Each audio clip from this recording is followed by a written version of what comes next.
સમગ્ર રાજ્યમાં મેઘરાજા મન મૂકીને વરસી રહ્યા છે, ત્યારે આ વખતે મેઘરાજાએ ઉત્તર ગુજરાતને ગમરોડ્યું છે।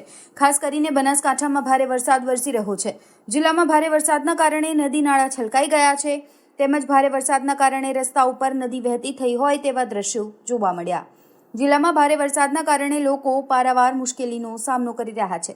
થરાદમાં અત્યારે ઘણો રેસ્ટ હાઉસથી કરી મોહમ્મદાર ઓફિસ સાહેબ, પ્રાંત સાહેબનું house, Ganesh society, Mahalakshmi society, Naivas, Rabarivas, Deepak residency સખત 4-4 ફૂટના પાણીમાં છે અને હજી પાણીનો આવડો ચાલુ છે। થરાદ મીઠા હાઈવે એ 4 ફૂટ કમ્પ્લીટ કોલેજથી કરીને ભારતમાલા સુધી પેક છે, એટલે બધું અત્યારે પાણી વિવિધ પરિસ્થિતિ પાણીનો આવડો ઘણો છે। 24 કલાક હજી આગાહી છે અને સરસ લોકોની શું પરિસ્થિતિ? ઘરોમાં કેવા પાણી? ઘરોમાં અમુક ઘરો સ્થળાંતર રાતે કરાવી નાખ્યા તો જો ત્યારથી સૂચના આપવામાં આવી હતી તંત્રએ, એટલે પહેલથી સ્થળાંતર થઈ ગયા ખાસો, પણ હજી અમુક સ્થળાંતર નથી થયો। આ ફ્લેટમાં હજી બધા ઉપર છે, એનું સ્થળાંતર કરવા માટે ફાયર થરાદ નગરપાલિકા ફાયર બ્રિગેડ આવી ગયું છે, એ બધી કાર્યવાહી કરી રહી છે। अभी 2 दिन से सतत बारिश हो रही है और बारिश की वजह से यहाँ पर जो पानी है वो सब जगह पर फैल चुका है और अभी उसी रिगार्डिंग अभी फिलहाल एक एनडीआरएफ की टीम कार्यरत है यहाँ पर और एक पालनपुर से माननीय कलेक्टर साहब की इंस्ट्रक्शन से अभी एसडीआरएफ की टीम भी यहाँ पर आ चुकी है और एक साबरकांठा से और एक મહેસાણા से एनडीआरएफ की टीम अभी ऑन भेज है। બનાસકાંઠા જિલ્લાના સુઈ ગામમાં વરસેલા ભારે વરસાદથી સ્થિતિ પંજાબ જેવી થઈ ગઈ છે, કેમ કે સુઈ ગામમાં જ્યાં જુઓ ત્યાં પાણી જ પાણી જોવા મળી રહ્યું છે। મુશળધાર વરસાદના કારણે સુઈ ગામ તાલુકાના અનેક ગામો સંપર્ક વિહોણા થઈ ગયા છે। ત્યારે શું છે બનાસકાંઠા જિલ્લાની હકીકત અને કેવી છે પરિસ્થિતિ? બનાસકાંઠા જિલ્લાના સુઈ ગામમાં પાણી જ પાણી જોવા મળી રહ્યું છે। ખેતરો જળમગ્ન બની ગયા છે, રણ વિસ્તારમાં પણ દરિયા જેવા દ્રશ્યો જોવા મળી રહ્યા છે। બનાસકાંઠા જિલ્લાના અનેક વિસ્તારોમાં છેલ્લા 24 કલાકથી સતત ધોધમાર વરસાદ વરસી રહ્યો છે। ભારે વરસાદના કારણે નદીઓ નાળા છલકાઈ ગયા છે અને શહેરો તેમજ ગામડાઓમાં પાણી ઘૂસી જતા જનજીવન અસ્તવ્યસ્ત થઈ ગયું છે। पालनपुर मडाना खाते थी कल शाम को हमारी टीम को एक मैसेज मिला डीपीओ साहब की तरफ से, तो बोले 9 आदमी धाकड़ गांव में नदी के पट में फंसे हुए थे।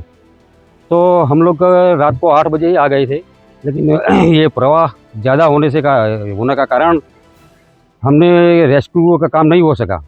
हेलीकॉप्टर की मदद तंत्र ने ली थी, लेकिन वो फिर भी हम सुबह में आए और सब जो फंसे हुए आदमी थे वो सबको हमें सुबह ही निकाल दिए। आज कितने पुरुष थे, कितनी महिलाएं थी? एक महिला थी और 8 પુરુષ थे। આવ્યા એટલે અચાનક પાણી આવ્યું એટલે બધા ફસાઈ ગયા લોકો। પછી રાત પડી એટલે હવે કંઈ થાય તો નહીં એટલે બધા અમે બહાર રહ્યા। વધારે ઠંડી પણ હતી પણ સહન કરીને રહેવું પડ્યું। પછી દન ઉગ્યો પછી અમને બહાર કાઢવામાં આવ્યા। પાણી ઓછું થયું એટલે કાઢવામાં આવ્યા। પછી ઢોર લગભગ 32 થી 32 જેવા ઢોર હશે। ઢોર અને ભેંસ હશે 7-8 ભેંસ હશે। બધા સહી સલામત છે? ના, 4 નહીં સલામત। टोटल कितना व्यक्ति है दादा? व्यक्ति 8 था, एक लेडीज थी। मैं असिस्टेंट कलेक्टर एंड एसडीएम दांता बात कर रही हूँ यहाँ। वो कल हमें इवनिंग 6:30 को हमें इंफॉर्मेशन मिला है 8 लोग यहाँ नदी के बीच में पोतकरब में करीबन 35 बेस ट्रैक्टर वो ग्रेसिंग के लिए गए थे। फिर वो पानी का लेवल पता नहीं था, फिर बीच में रह गए इन लोग। वैसे तो वो आने के लिए इस तरफ आने के लिए कोशिश किया है, बट लोगों को पता चला वो पानी का फ्लो ज़्यादा है इसलिए वहाँ रह गए। फिर रात को हम इस तरफ से कम्युनिकेशन भी किया 3-4 बार, क्योंकि उनके पास मोबाइल भी थे। फिर वो शांति से ही रहते थे, बट वो उनको पता है बहुत ज़्यादा क्रिटिकल नहीं है ऐसा। फिर हमारा टीम भी रात को एक बार कोशिश किया है एसडीआरएफ टीम के साथ। वो थोड़ा पानी के फ्लो ज़्यादा था, इसकी वजह से हमने रुकना पड़ता था 3-4 घंटे। फिर अभी सुबह अराउंड 4:30 हमारा टीम यहाँ एक और बार ट्राई किया, वो पानी का फ्लो ज़्यादा था। अभी सेकंड टाइम ट्राई किया, अभी ऑपरेशन इज सक्सेसफुल। 8 लोग भी है, 8 लोग रेस्क्यू कर लिए हमने। All 8 of them are well mentally and physically. और बेस का वहाँ रह गए, थोड़ा पानी का फ्लो कम होगा तब हम वो भी रेस्क्यू करेंगे। Thank you for the entire team.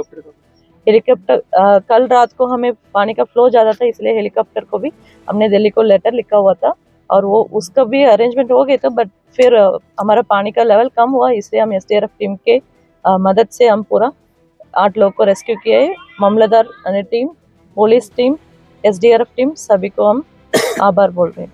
Suigam તાલુકામાં એક તરફ રણ દરિયો બન્યો છે તો બીજી તરફ ખેતરો બેટમાં ફેરવાઈ ગયા છે. ભારે વરસાદથી અનેક ગામના રસ્તા બંધ થઈ જતા લોકો ફસાઈ ગયા છે. થરાદમાં પણ ધોધમાર વરસાદથી મેઇન બજારમાં જવાનો રસ્તો પાણીથી તરબોળ છે. ઢીચણસમાં પાણી ભરાતા લોકોના જીવન જોખમે મુકાયા છે અને પાણીમાંથી તેઓ પસાર થવા પણ અમુક જગ્યાએ મજબૂર થયા છે. સતત વરસાદ વરસી રહ્યો છે ત્યારે વરસાદ થમવાનું નામ જ ન લેતા લોકો ખૂબ જ મુશ્કેલીમાં મુકાઈ ગયા છે. બ્યુરો રિપોર્ટ, ગુજરાત તક.